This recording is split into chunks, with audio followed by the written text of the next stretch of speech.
Ma cavolo, è tutta verde, no? In a stumbling economy, market traders are often first to feel the squeeze. Guarda che broccoletti, ti è? In Rome's Testaccio district, Marco doesn't have much time for those in charge.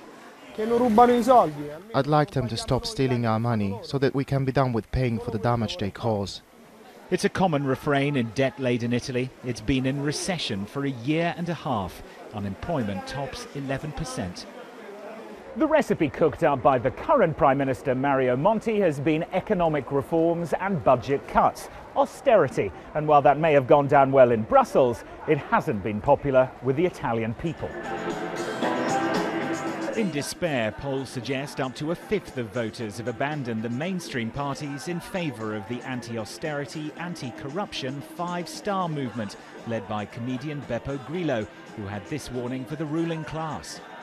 Arrendetevi, siete circondati! Arrendetevi, siete invisibili! He isn't running for office, but several dozen of his young, inexperienced supporters could become MPs.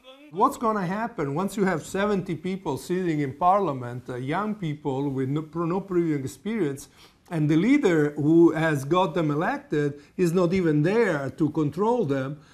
What's going to be? I think that we might be in for some very interesting phenomena. Italy's EU neighbours, including Britain, don't want interesting phenomena. They want stability in the crisis-racked Eurozone. But while the centre-left's Pierluigi Bersani is likely to win the lower house, the centre-right, led by the unsinkable Silvio Berlusconi, could block his attempts to govern in the Senate. Economists worry that will make it impossible to pass the laws needed to spark growth for Italy's taxpayers.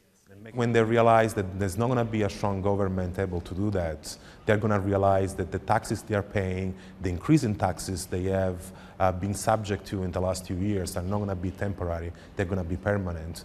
And when they realize they're going to be permanent, then the discontent, I think, is going to spill over on the streets.